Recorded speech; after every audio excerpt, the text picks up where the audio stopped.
Correct. It is all about bhavna.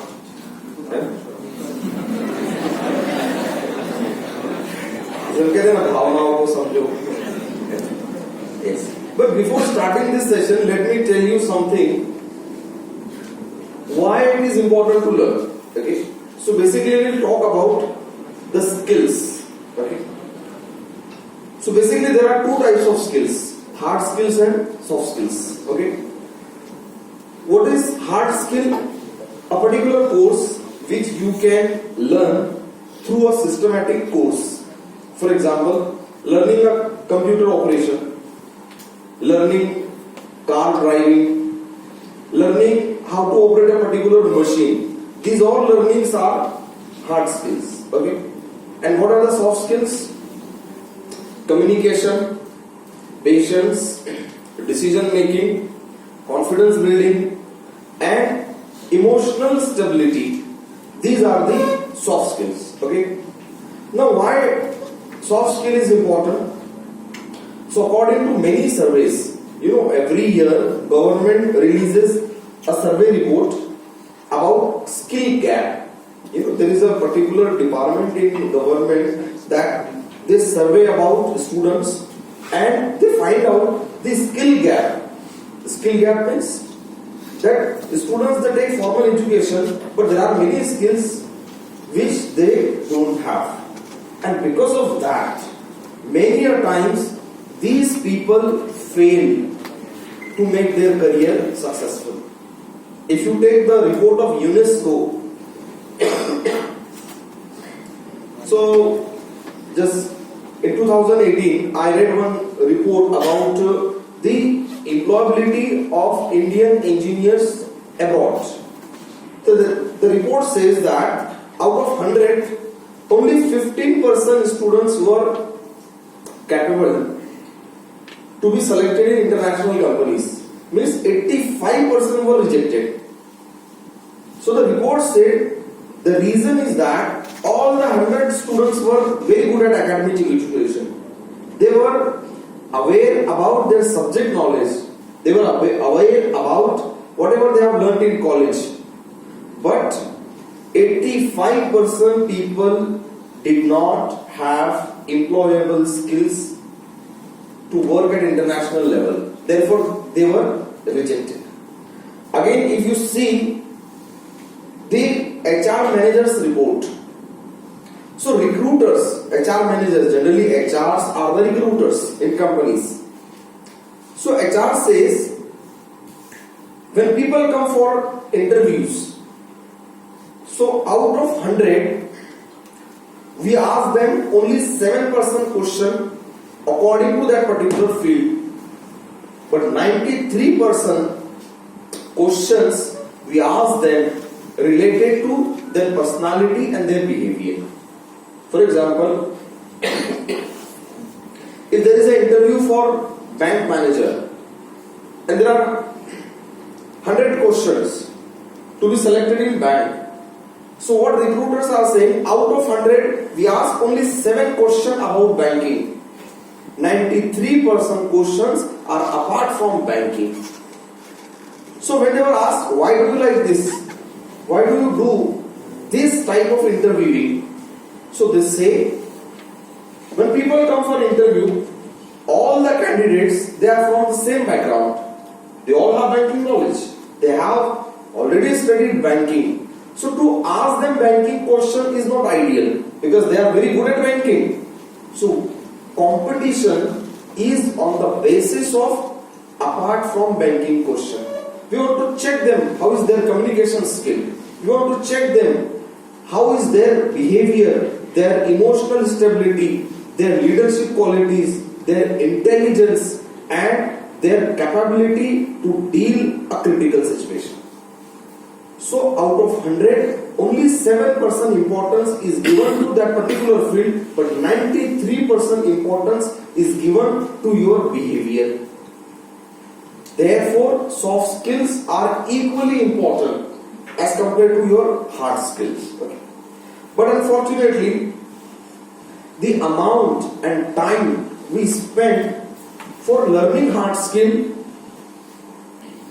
we don't spend 1% of that for soft skill. For example, I am learning banking, I am learning engineering. So what I do, almost 5 years of my life I spend in that particular education. I refer thousands of books. I spend 6 to 8 hours every day in college. But comparing to soft skills, how much time do we spend for communication development? How much time do we spend for confidence building? How much time do we spend to develop a leadership quality? Is there any comparison? Of course not. Not a single book we read about communication skill. Not a single book we read about emotional intelligence. Not a single book we read about leadership qualities. So,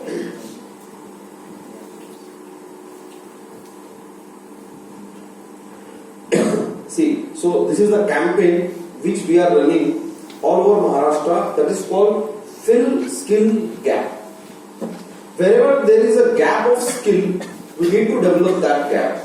Because once you start working in a company, you don't have time to develop these skills. So this is the best time to develop the skills. Being in college.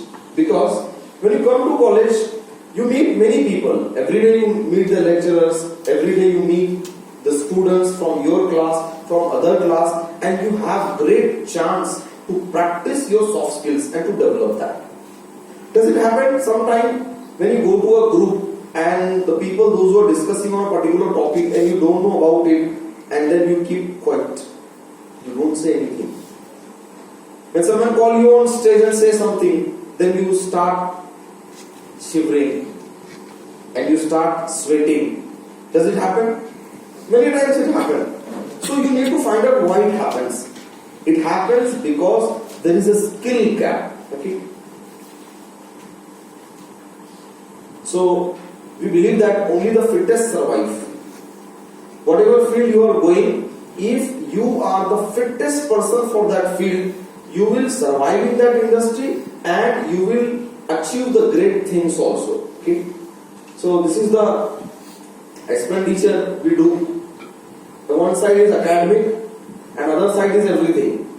Like work ethic, adaptability, stress management, multitasking, creativity, critical thinking, ownership, problem solving. Is it not necessary to learn? These are all things are necessary to learn. But what we are doing only academic. Academic is also important. But if you ask people, those who are already working in companies, you are in education, those who have completed education, those who are working in company, just ask them what difficulties are they facing. And they will tell you that they are not good at communication. They are not good at public relationship. They are not good at leadership. Therefore, I observe there are some people, those who become manager in 1 or 2 years only.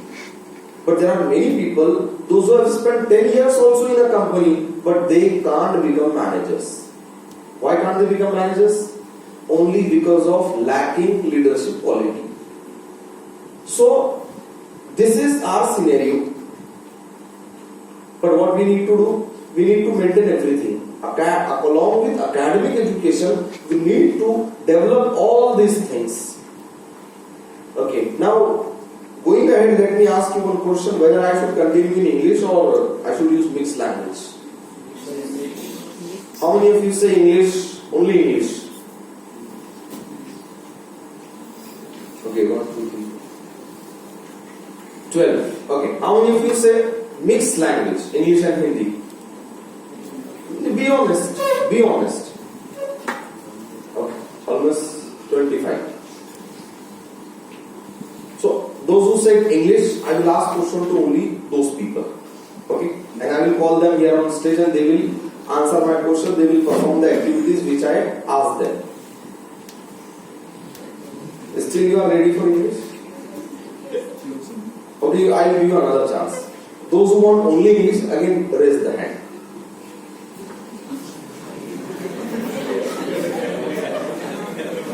Half. Almost half. No. I will continue in English and Hindi also. Okay. I just wanted to check your confidence. When first time I asked you, only English. So there were almost 12 hands. But when second time I set a condition, so half of them said नहीं, जब तक सुनने की बात भी ठीक थी, ये बोलने की जवाबदारी मत डालो। हम सुनने में बहुत परफेक्ट है सर, हम बहुत सुन सकते हैं, हम 3-3 घंटे सुन सकते हैं, बोलने का मत बोलो। So we'll continue in mixed language, okay? So English speaking is also a skill, okay? But we made it a subject, ठीक है? सब्जेक्ट बनाया हमने। इंग्लिश में मेरे सब्जेक्ट मार्क्स अच्छे आते हैं तो मुझे लगता है मुझे इंग्लिश आती है। मैं न्यूज़पेपर पढ़ लेता हूँ तो मुझे लगता है मुझे इंग्लिश आती है, ठीक है? मैं इंग्लिश गाना सुनता हूँ और फिर वो गुनगुनाता भी हूँ तो मुझे लगता है मुझे इंग्लिश आती है। बट जब कोई पब्लिक प्लेस में मुझसे इंग्लिश में कुछ पूछ लेता है तो फिर तो जान निकल जाती है मेरी। So English is also a skill, because there are many people, those who never ever been to school, but they are able to speak English. है ना, ऐसे कई लोग हैं जो कभी स्कूल नहीं गए but they speak English. It means English का एजुकेशन से कुछ लेना देना नहीं। आप अगर इंग्लिश स्पीकिंग करना चाहते हो, आपका एजुकेशन से कोई लेना देना नहीं है, आपको सिर्फ उतना इंटरेस्ट होना चाहिए and you have to practice it, ठीक है? अब इंग्लिश एक अलग सब्जेक्ट है, sometime we will keep a special session for English communication, okay? चलिए, तो हम बात कर रहे थे स्किल्स की। So all the success and failures are just a matter of having and lacking essential skills. ये हमारा स्लोगन है। हम ये मानते हैं कि लाइफ में, मैं लाइफ में बता रहा हूं, और किसी भी ओकेशन पर और कहीं पर भी, आप चाहे ऑफिस में हो, घर में हो या पब्लिक प्लेस पे हो, आपके स्किल्स ही है जो आपको बचाते हैं। कि डिग्री देकर बचाएगा, पुलिस वाले ने आपको सिग्नल पे पकड़ा, आप उसको बोलोगे सर देखो मैं ग्रेजुएट हूं, हो सकता है ऐसा? नहीं हो सकता, ठीक है? आप जॉब को जा रहे हो और इंटरव्यूअर इंटरव्यू ले रहा है आपका, और आपको आंसर्स इंग्लिश में देने नहीं आ रहे, ठीक है? आप उसको अपने एजुकेशन की दुहाई दे सकते हैं क्या? सर देखिए मेरी इंग्लिश में शक मत करिए आप, आई एम पोस्ट ग्रेजुएट, देखिए मुझे इतना तो बोलना आता है, आई एम पोस्ट ग्रेजुएट। आप इतनी इंग्लिश तो चल रही है ना सर आपको? वो बोलेगा तेरी डिग्री तेरे घर पे रखा, ultimately you are going to work with me, not your degree.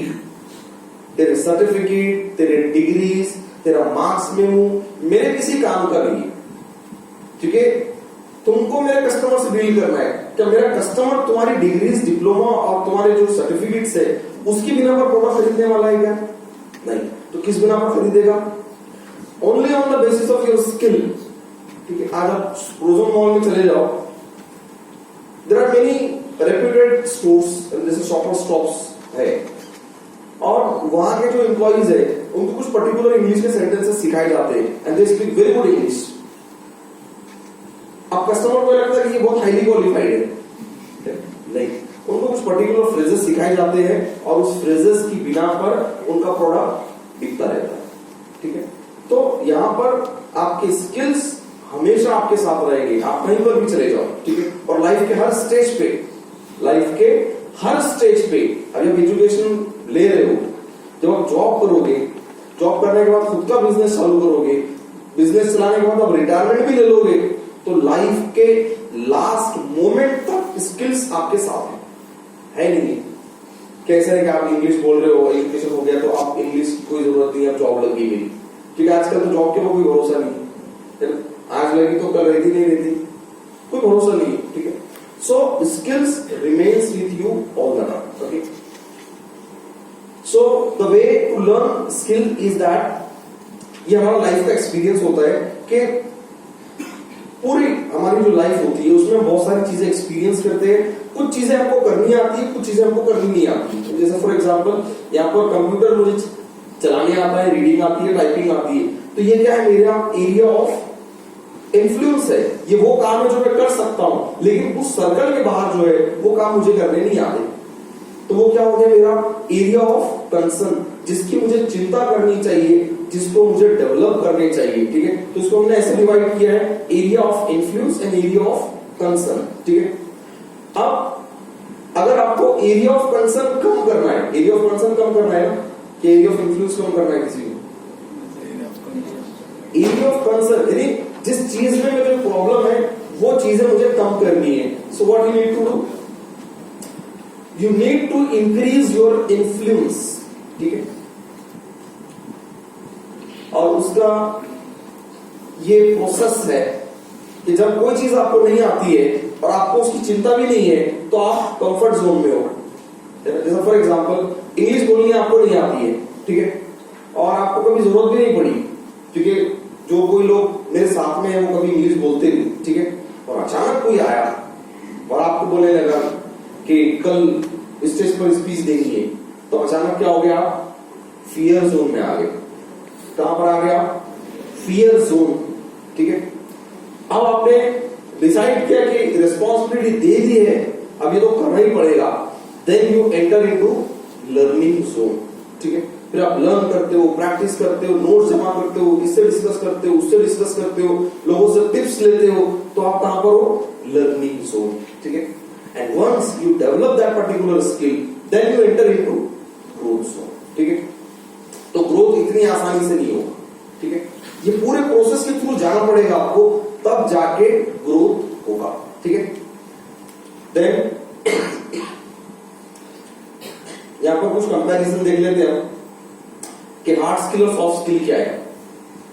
Proficiency in foreign language, degree, typing, machine operation, computer programming, these are hard skill. जो कि मैंने कहा आप किसी इंस्टीट्यूट से सीख सकते हो, एक पर्टिकुलर टाइम देने से आप सीख सकते हो और आप उसको दिखा भी सकते हो पेपर पे. I am graduate, I am post graduate, but communication you can not show on paper. आप पेपर बता सकते हो क्या, सर आप मुझे इंग्लिश में क्वेश्चन मत पूछो, देखिए मेरे पास स्पोकन इंग्लिश का 6 महीने का कोर्स का सर्टिफिकेट है. हो सकता है ऐसे. देन फ्लेक्सिबिलिटी, आप मुझे जॉब पे रखो, sir I am very flexible.